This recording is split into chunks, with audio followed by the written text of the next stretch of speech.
जय हिंद दोस्तों। स्वागत है आपका मेरे इस यूट्यूब चैनल पे। तो आज की इस वीडियो में हम देखेंगे कैटिया में असेंबली मॉड्यूल के बारे में। और असेंबली मॉड्यूल में हम देखेंगे आज कंस्ट्रेंट्स के बारे में। कंस्ट्रेंट्स कैसे यूज़ की जाती हैं जो असेंबली में हम यूज़ करते हैं। तो सबसे पहले हम क्या करेंगे, एक सिंपल पार्ट क्रिएट कर लेते हैं, फिर उसे हम असेंबली में एंटर कर लेंगे। तो यहाँ पर हमने पार्ट डिज़ाइन लिया, ओके किया।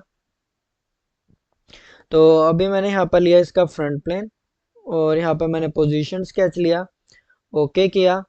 और ओके करने के बाद यहाँ पर मैंने एक सेंटर रेक्टेंगल एक सिंपल ड्रॉ करना है। तो यहाँ पर मैंने एक सेंटर रेक्टेंगल लिया। अब यहाँ पे जो पैड में जो हम इसमें यूज़ करते हैं 2D में, वो उसको यूज़ करने कंस्ट्रेंट्स को यहाँ पे मैंने 150 लिया। अब आ गया वर्टिकल, तो वर्टिकल मैंने ले लिया यहाँ पे 80। यहाँ पर हमने 80 ले लिया। उसके बाद यहाँ पर मैं करता हूँ exit work bench. Exit work bench करने के बाद यहाँ पर हम इसको यूज़ करेंगे पैड फीचर को।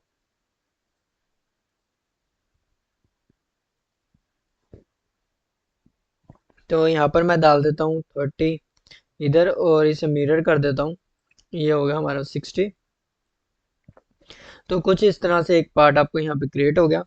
तो अभी हम क्या करेंगे, इसे करेंगे हम सेव। तो यहाँ पर मैं कंट्रोल एस करता हूँ, क्लियर। तो जैसे मैं इसे यहाँ पे कंट्रोल एस सेव करता हूँ, यहाँ पे यहाँ से कर लो चाहे, तो यहाँ से ये सेव हो जाएगा।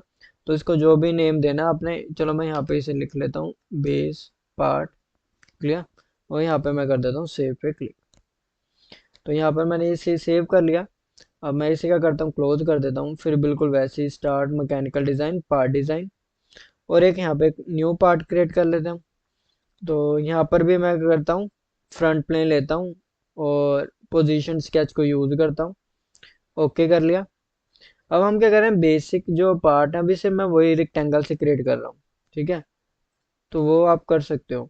अभी हमने ये टूल कैसे यूज़ करना है उसके बारे में जब हम प्रोजेक्ट बनाएंगे तब हम उस पे यूज़ करके देखेंगे कि आगे कैसे इसे यूज़ कर सकते हैं, ठीक है। तो यहाँ पर मैं अभी ले लेता हूँ 200 हॉरिजॉन्टल, और वर्टिकल वर्टिकल डायमेंशन हमने यहाँ पे ले ली 45। इसको मैं कर देता हूँ एग्जिट। एग्जिट करने के बाद यहाँ पे हम सिंपल पैड फीचर पे क्लिक करेंगे, इसको सिलेक्ट करेंगे, और इसको जितना भी आप पैड करना चाहते हो वो कर सकते हो। तो मैंने 100 कर दिया। तो कुछ इस तरह से आ गया। इसको भी यहाँ पे मैं फाइल से जाके यहाँ पे सेव कर देता हूँ कंट्रोल एस करके। और यहाँ पे मैंने बेस पार्ट लिया था, तो यहाँ पे मैं इसको नेम दे देता हूँ अपर पार्ट, और इसको मैं कर देता हूँ सेव। तो ये भी सेव हो गया आपका। उसके बाद मैंने क्या किया, इसे कर दिया क्लोज। क्लोज करने के बाद अब हम जाएंगे स्टार्ट में मैकेनिकल डिज़ाइन और असेंबली डिज़ाइन। असेंबली डिज़ाइन में गए, यहाँ पर हम जाएंगे प्रोडक्ट स्ट्रक्चर टूल्स में एग्जिस्टिंग कंपोनेंट। एग्जिस्टिंग कंपोनेंट में जाने के बाद प्रोडक्ट पे करेंगे क्लिक, एंटर किस में करना है उसको सिलेक्ट करेंगे। अब यहाँ पर मैं बेस पार्ट को सिलेक्ट करता हूँ, ओपन करता हूँ। तो यहाँ पर क्या होगा, जो बेस पार्ट है वो इसके अंदर एंटर हो जाएगा, इंपोर्ट हो जाएगा, क्लियर। तो ये इसका ये बेस पार्ट आ गया।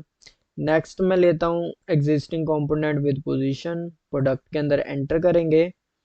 एंटर करने के बाद यहाँ पर मैं ले लेता हूँ अपर पार्ट, इसको भी यहाँ पर मैं ओपन करता हूँ, ठीक है।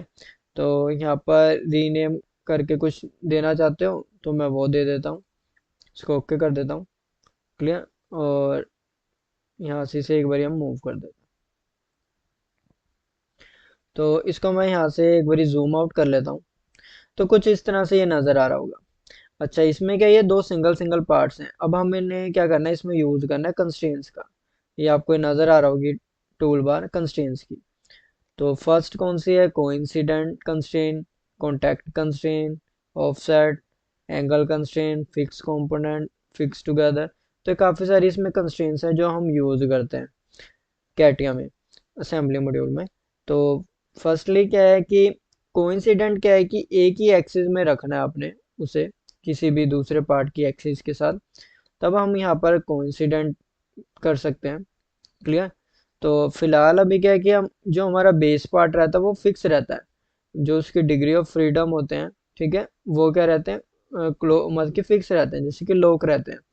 तो मैं क्या करता हूँ, अगर मैं इसे यहाँ पे मैनिपुलेशन का अगर हम टूल को यूज़ करें, ठीक है, तो ये मूव हो सकता है। ठीक है, बट अभी क्या है, तो अभी क्या है कि जैसे यहाँ पे ये नज़र आ रहा है, तो मैं इसे क्या कर देता हूँ, फिक्स कर देता हूँ, इस पार्ट को सिलेक्ट करता हूँ। यहाँ पर आपको ऑप्शन नज़र आएगी फिक्स कंपोनेंट की, तो जैसे आप इस पर क्लिक करोगे तो इस पर कंस्ट्रेंट्स अप्लाई हो जाएंगे। क्लियर? तो इसको हम देखते हैं, तो कुछ इस तरह से है। तो मैंने क्या किया था, इस पार्ट को, अब जैसे फर्स्ट पार्ट को सिलेक्ट कर लो, यहाँ पे फिक्स कंपोनेंट पे करो, ठीक है, तो ये फिक्स हो जाएगा। तो कुछ इस तरह से है। अब नेक्स्ट वन क्या है कि जैसे ये नज़र आ रहा है, अब आगे हमारे पास मैनिपुलेशन के टूल्स हैं, इसको हम फर्दर आगे देखेंगे कैसे यूज़ करना। अभी फ़िलहाल जैसे मैं किसी भी एक्सिस में इसको मूव कर लेता हूँ, ठीक है, तो ऐसे आप यूज़ कर सकते हो। इसको मैं ओके कर लेता हूँ। बट अगर मैं यहाँ पर दोबारा इधर जाता हूँ मैनिपुलेशन में, एक्सिस में सिलेक्ट करता हूँ, क्लियर, तो इसको यहाँ पे मैं, अब यहाँ पे क्या रहा है, ये मूव तो हो रहा है, ये देखो आपको यहाँ पे नज़र आ रहा होगा, मूव हो रहा होगा, हमने इसे फिक्स किया था। बट जैसे अगर मैं यहाँ पे विद कंस्ट्रेंट कर देता हूँ, ठीक है, ये देखो अब ये यहाँ पे मूव नहीं हो रहा, क्योंकि यहाँ पे हमने कंस्ट्रेंट्स को के साथ यहाँ पे सिलेक्ट कर रखा है, इसीलिए, क्योंकि कंस्ट्रेंट्स अप्लाई की हुई हैं। तो बेस पार्ट जो रहता है वो आपका फिक्स रहता है। क्लियर? सेकंड पार्ट पे आप अप्लाई कर सकते हो, मूव करना जैसे चाहो वो कर सकते हो। तो मैं चाहता हूँ जो मेरा बेस पार्ट है उसकी जो ये वाली एज है और इसकी जो ये एज है, ये दोनों एक ही एक्सिस हो, कोइंसिडेंट हो। तो यहाँ पे मैं कोइंसिडेंट में जाऊंगा, क्लोज इस पे करूंगा, एज को सिलेक्ट किया, किस एज के साथ, इस एज के साथ। तो जैसे मैंने इस एज के साथ किया, तो यहाँ पर आपको एक ऐसी लाइंस नजर आ रही होगी। तो ये हमने अप्लाई कर दिया बट इस पे इम्प्लीमेंट नहीं हुई, तो इसके लिए यहाँ पे हम कंट्रोल यू करेंगे, इसको हमने अपडेट कर दिया। क्लियर? तो इसको हम ऑर्बिट करके देखते हैं, देखो एक ही लाइन में आ गई। ठीक है, तो ऐसे कर सकते हो। तो इसको मैं जूम कर लेता हूँ।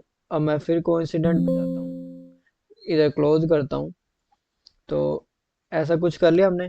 अब क्या चाहता हूँ मैं, जो ये वाली इसकी एज है और इसकी जो ये एज है, ठीक है, तो ये दोनों क्या होनी चाहिए, कोइंसिडेंट होनी चाहिए। इसको हमने कोइंसिडेंट किया, उसके बाद कंट्रोल यू किया, ये देखो एक ही लाइन में आ गई। तो यहाँ पर हमने इसमें क्या अप्लाई कर दिया, कोइंसिडेंट, एक ही एक्सिस में आ जाए। क्लियर? तो ये कौन सा आपका कोइंसिडेंट कंस्ट्रेंट, ऐसे आप इसमें यूज कर सकते हो कोइंसिडेंट कंस्ट्रेंट्स को। क्लियर? तो ये सिंपल ही था। इसमें हमने क्या किया, एक बेस पार्ट क्रिएट किया और एक अपर पार्ट क्रिएट किया और दोनों को एक्सिस के साथ कंस्ट्रेंट्स अप्लाई कर दी। क्लियर? तो आज की वीडियो में बस इतना ही। नेक्स्ट वीडियो में हम इसके और भी जो कंस्ट्रेंट्स यूज होती हैं उसके बारे में डिस्कस करेंगे। Thank you.